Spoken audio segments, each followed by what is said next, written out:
according to the stories that have been told, we can surmise that before we can know that we know, or know that we have the proper authority, there are three requirements. We have to be tested, it has to be the right time, and we have to be in a state of desirelessness or selflessness. But as we embrace and acknowledge that all three have been completed for us, we continue to look to the stories now for clarity as to where are we, what is this place, what happens when we accept and rest in this knowing. So bringing together all of those abilities that we've honed in our journey, becoming a divine scientist, physicist, alchemist, and psychologist. There's a story that's filled with sacred symbols, archetypes, and characters that, like the many stories which describe this place as heaven, nirvana, the chosen country, or the chosen land, to see if we can define now what it is that's here. What is this terrain? What is our relationship with life now? The story is about a king who had 4 wives, and 3 of his wives begot sons for him. But the 4th, the youngest, most beautiful and most beloved, was barren, bearing no children for him. So the other wives, not only jealous of how the king loved her, but also because of her beauty and graciousness, they maligned her for her barrenness or seeming barrenness. And they besieged the king to get rid of her. She was worthless. What good was she when she could not bring into the world heirs for him? But loving her as he did, he resisted their entreaties to get rid of her. But finally, their beleaguering got to him, and he finally decided that he would do as they wished. And so he sent off this 4th wife into the wilderness with nothing, not so much as a coinage or anything to sustain her. So, being young and certainly not accustomed to anything but the luxuries of being in a palace, she became not only lost in this wilderness, but hungry and thirsty, with not the means of being able to sustain herself or find a safe haven. And as the nights came along, and the fear of the wild animals in this place grew, and her exhaustion grew, and her hunger grew, and her thirst grew, her fatigue almost unbearable, she climbed a tree to be safe from the animals. It seemed with the last of her failing strength. But as the night was over, and she almost fell from the tree and stumbled in exhaustion through the brushes and the trees, in front of her appeared an old man, an old hermit in appearance, and he greeted her and called her, "My daughter, And of course she was afraid and looked at him with some fear. But he reassured her. He said, "Come with me. I have a simple house, but I will take care of you, nurture you, and let you rest." And as she looked at his countenance, she began to feel that allowed her to feel safe, to go with him. So she followed him to his house, a very simple shack in the wilderness, but inside, neat and comfortable, a fire blazing in the hearth. And so the old man gave her food, and in her exhaustion gave her a place to rest. So she lay down and went into a deep, deep, exhausted sleep. But as she slept, she had a dream. She dreamt that she found herself in this place, a place such had she never seen before. But before her eyes, in the beauty of the surroundings, she saw a tumbling waterfall. And in front of that waterfall, there was a tree of gold, or so it seemed, made from gold. But as she approached that tree, she saw an old man in white. And when she looked more closely, she saw that it was the old hermit who had given her succor. But when she neared him, he gave her an amulet which was this tree that she was seeing cast in gold. And instinctively she knew that she must place it around her neck. And this she did. When she awoke in the morning, to her very great surprise, she was wearing this gold tree around her neck. And she found in the following days that this old hermit was a master jeweler. The gold coming from where she did not know, but he could form it into any shape that he wished. And she was amazed, because he was poor. There was nowhere where he could go to sell this jewelry. So what became of it? So she asked him, and he said, "No, it just returns to gold, and I continue to forge it and shape it according to the moments." Now in that time together, he asked her about herself, and she told her story about how she'd been maligned by the other queens and sent away by the king, but stating that the irony of it was that she had all the signs of herself being pregnant.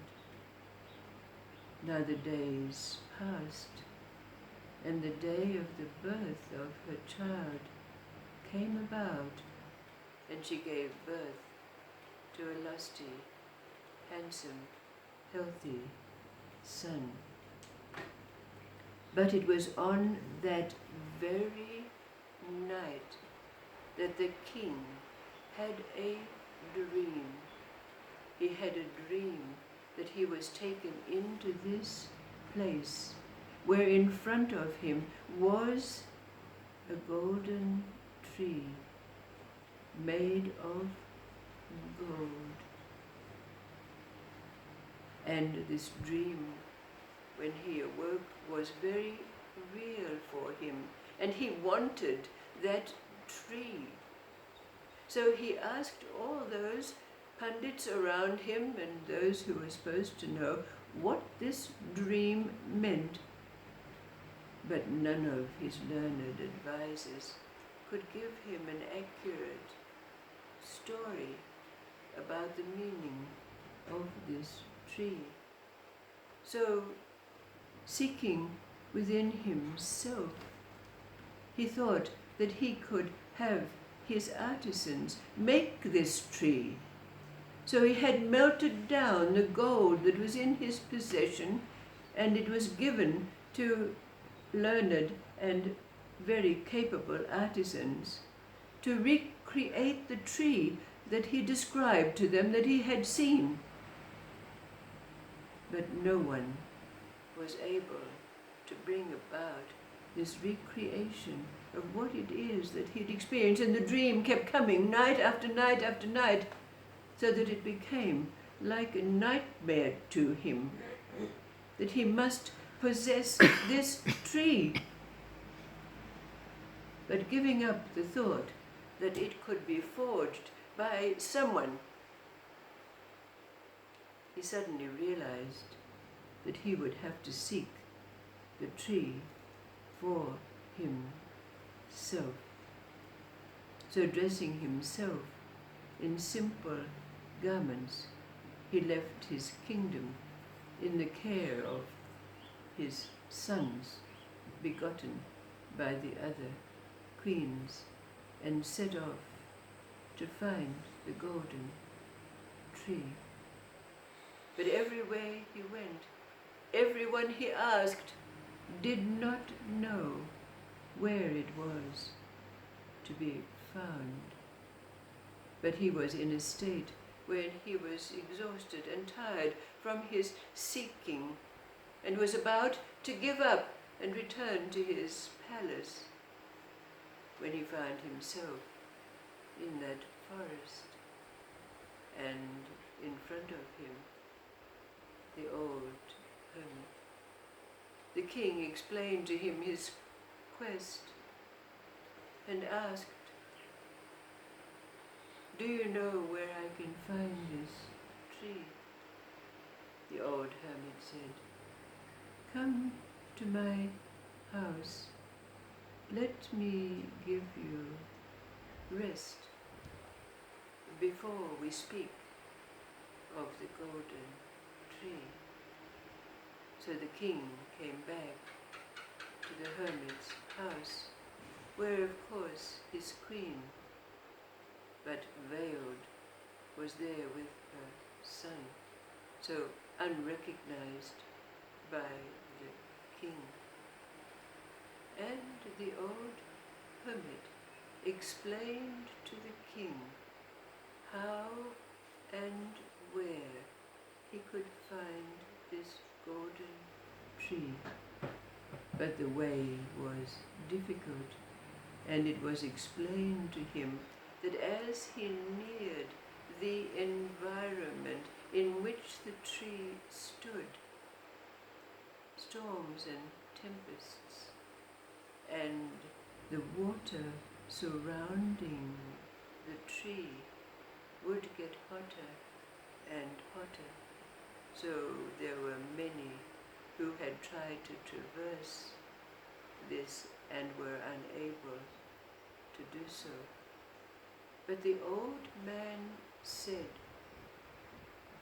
"If you take my straw sandals, you will be able to enter the boiling ferment safely, but you must return these sandals to me." So the king undertook to do just this, and he set out to find the golden tree. And it was just as the old hermit had said.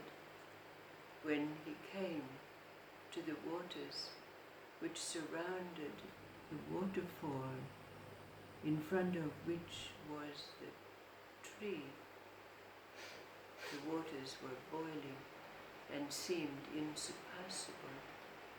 But when he placed on the straw sandals of the old hermit, he entered the waters, and they were cool. So he approached the golden tree, but to his great surprise, as he neared it, instead of being an inanimate statue of gold, it was a living force, a living tree, the waterfall cascading down, forming its branches of gold. Now, as the king looked, to his very great surprise, within the branches of the tree, he saw the face of his fourth and beloved wife, and immediately he felt contriteness and shame at what he had done to her. But knowing that he must possess this tree, he went forward and grasped it. It seemed to be heavy, almost unbearably heavy.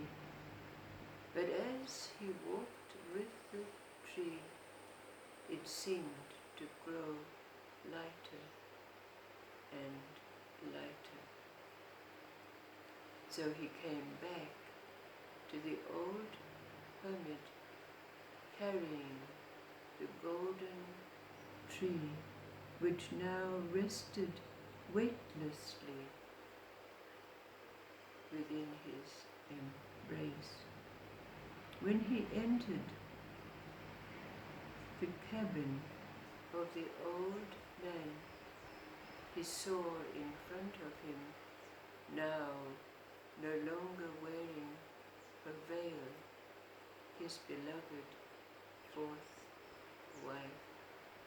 He fell on his knees in front of her, begging her forgiveness for the way in which he had treated her. And so they were reconciled. Carrying the golden tree, the king, the queen, and his son returned to their palace.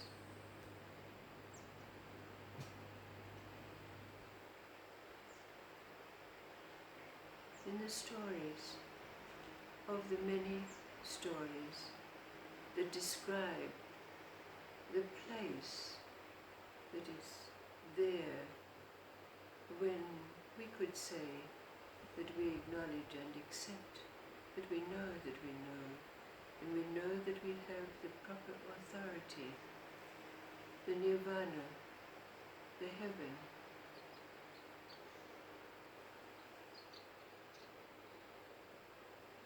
that holy land. And now we have to experience what that in its many forms is for us. So we can ask in this particular story, what is this golden tree? We can also ask, what is the meaning of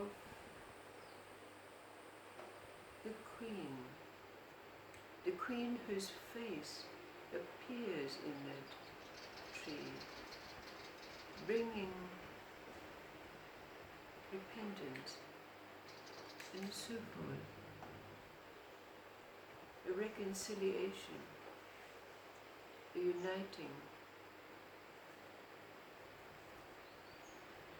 To comprehend this story, we have to bring together all of those abilities and skills that have been honed, that we now utilize in life, in our interaction with life, our divine scientist, physicist, alchemist, psychologist.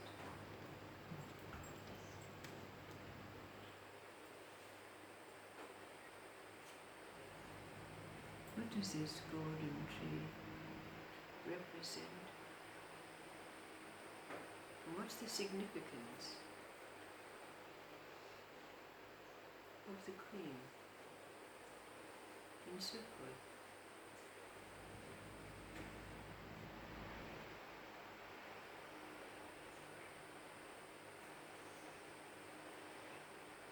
What's our experience?